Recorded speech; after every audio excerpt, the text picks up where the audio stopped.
Here is the key to eliminating the Southern strategy and bringing all people together. Today is Friday, October 28th, 2022. As you said, when lower wealth people vote, they tend to vote for things that will help them and help people like them. But what do you say to people who tell you, who might tell you, who sometimes tell me, my vote won't count, it won't change anything?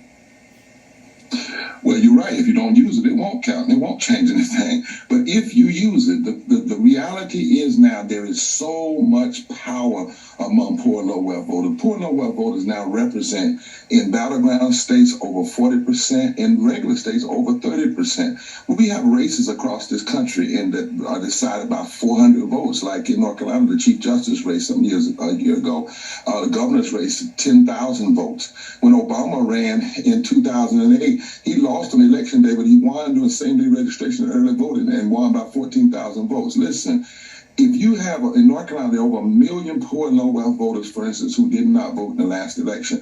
The race for presidency was decided with less than 170,000 votes. If just 19% of those persons would vote, they could have closed that distance. And so what we're trying to do is get the truth out there.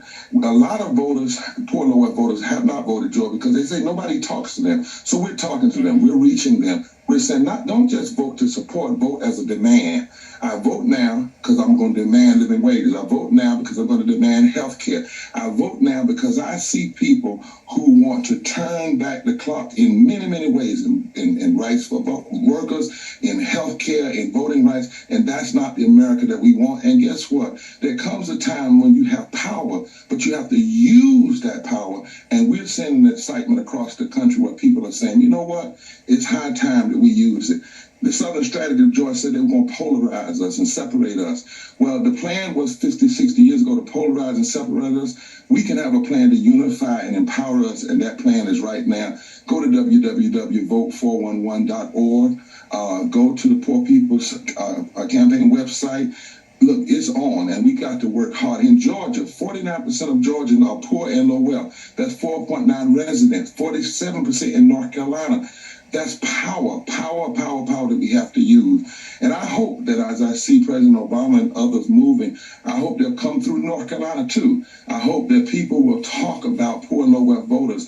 I hope that they will just talk about the agenda. You don't even have to talk partisan. Just talk about what's at stake in this democracy. Absolutely. And to make the point, just to put a finer point on it, when Bishop Barber is talking about poor and low wealth voters, he's not just talking about black voters. He's talking about black, white, Asian American, Latino, all voters of all races. He's going to say there's 66 million coalition. poor and low wealth white. In fact, 140 million voters in this country.